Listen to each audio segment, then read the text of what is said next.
नमस्कार, मी डायटिशियन निशा कुरणे। आज आपण दुपारचं जेवण आणि रात्रीचं जेवण हे कसं असावं हे पाहणार आहोत। दुपारचं जेवण हे फक्त आपलं पोट भरण्यासाठी नसून दिवसभर आपल्या शरीराला ऊर्जा आणि पोषक तत्वे मिळवून देण्यासाठी खूप महत्त्वाचे असते।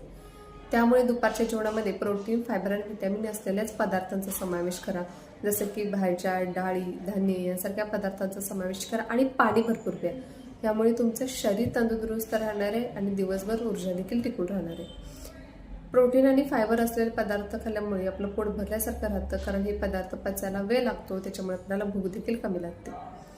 दिवसभरातलं सगळ्यात महत्त्वाचं जेवण म्हणजे रात्रीचं जेवण।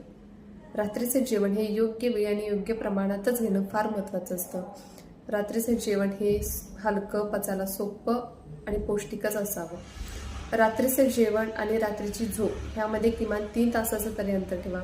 यामुळे तुम्ही जे काही खाल्लं ते व्यवस्थित पचणार आहे, तुमचं वजन वाढणार नाही आणि अतिरिक्त चरबी देखील जमा होणार नाही। रात्रीचं जेवण हलकं म्हणजे भाज्यांचं सूप, डाळ भात किंवा व्हेज पुलाव, जास्त भाज्या घालून केलेला भात यांसारख्याच पदार्थांचा समावेश करा। जास्त तेलकट, तळलेले, मसाल्याचे पदार्थ, जड पदार्थ खाऊ नका, कारण हे पदार्थ पचायला वेळ लागतो। रात्रीचे जेवण हे 7 ते 9 ही टायमिंग आयडियल आहे, कारण यामध्ये तुम्हाला चांगली झोप लागते, तुम्ही जे काही खाल्लं ते व्यवस्थित पचतं आणि सगळ्यात महत्त्वाचं म्हणजे तुमचं आरोग्य देखील सुधारतं।